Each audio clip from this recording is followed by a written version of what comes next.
نحمدہ ونصلی علی رسولہ الکریم اما بعد فاعوذ باللہ من الشیطان الرجیم بسم اللہ الرحمن الرحیم۔ صحیح مسلم کی حدیث کے مطابق حضرت ابو مسعود رضی اللہ تعالی عنہ راوی ہیں کہ رسول اللہ صلی اللہ علیہ وآلہ وسلم نے فرمایا، قوم کی امامت وہ آدمی کرے جو نماز کے مسائل جاننے کے ساتھ ساتھ قرآن مجید سب سے اچھا پڑھنے، جاننے اور سمجھنے والا ہو، تجوید سے واقف ہو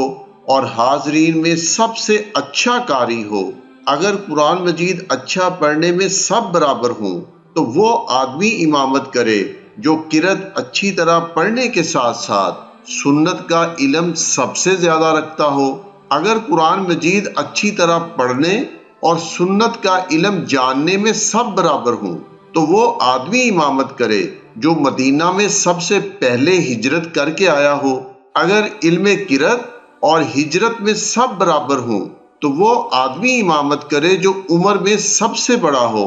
اور کوئی شخص دوسرے کے علاقے میں امامت نہ کرے، یعنی دوسرے مقررہ امام کی جگہ امامت نہ کرے، اور کسی کے گھر میں اس کی گدی یا تکیہ گاہ پر اس کی اجازت کے بغیر نہ بیٹھے۔ اور مسلم کی ایک دوسری روایت میں یہ الفاظ ہیں، شہنشاہ دو جہاں نے فرمایا کہ کوئی آدمی دوسرے کے گھر میں اس کی اجازت کے بغیر، اگرچہ وہ افضل ہی کیوں نہ ہو، امامت نہ کرائے۔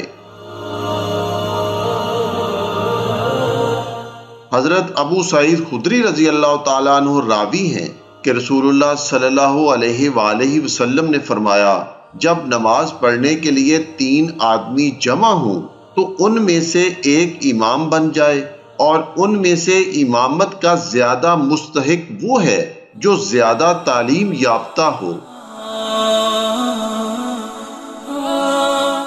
حضرت ابو عطیہ اکیلی رحمۃ اللہ علیہ فرماتے ہیں کہ حضرت مالک ابن حویرث رضی اللہ تعالی عنہ مسجد میں آیا کرتے تھے اور ہمارے سامنے رسول اللہ صلی اللہ علیہ وآلہ وسلم کی حدیث بیان کیا کرتے تھے اور بات چیت کرتے رہتے تھے کہ ایک دن جب کہ ہمارے درمیان مسجد میں وہ موجود تھے،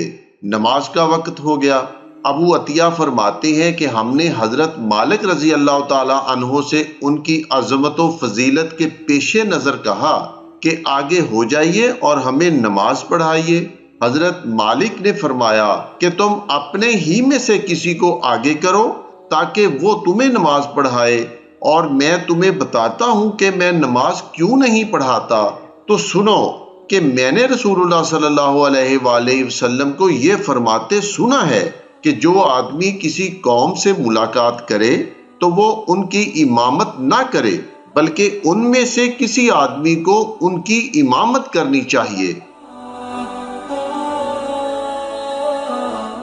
حضرت انس رضی اللہ تعالیٰ عنہ فرماتے ہیں کہ رسول اللہ صلی اللہ علیہ وآلہ وسلم نے حضرت عبداللہ ابن ام مکتوم رضی اللہ تعالیٰ عنہ کو اپنا قائم مقام خلیفہ مقرر کیا کہ وہ لوگوں کو نماز پڑھائیں، حالانکہ وہ نابینا تھے۔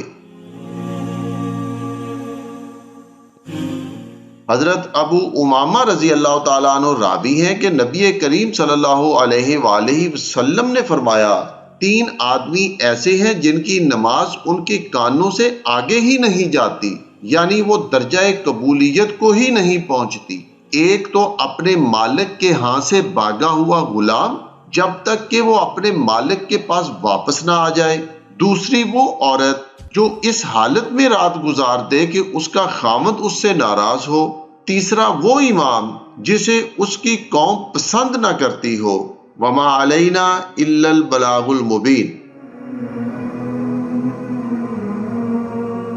معزز سامعین، تمام مسلمانوں کی متفقہ صحیح احادیث کی سلسلہ وار اس ویڈیو کے سننے کی برکت سے اللہ تعالی ہمیں، ہمارے دوست احباب کو، ہماری اولادوں کو، ہمارے والدین کو، ہمارے پیاروں کو اور ہماری حفاظت کرنے والے اداروں کو ہر آزمائش سے بچائے اور فتح و کامیابی عطا فرمائے۔ اللہ ہمارے بدن کو آخری وقت تک ذکر الہی کے لیے سلامت رکھے۔ اللہ ہمارے مرحومین کی بخشش فرمائے اور ان کی قبروں میں جنت کی خوشبو کا نزول فرمائے۔ اللہ پاک ہمیں حلال کا رزق عطا فرمائے اور قرض سے بچائے، آمین یا ارحم الراحمین۔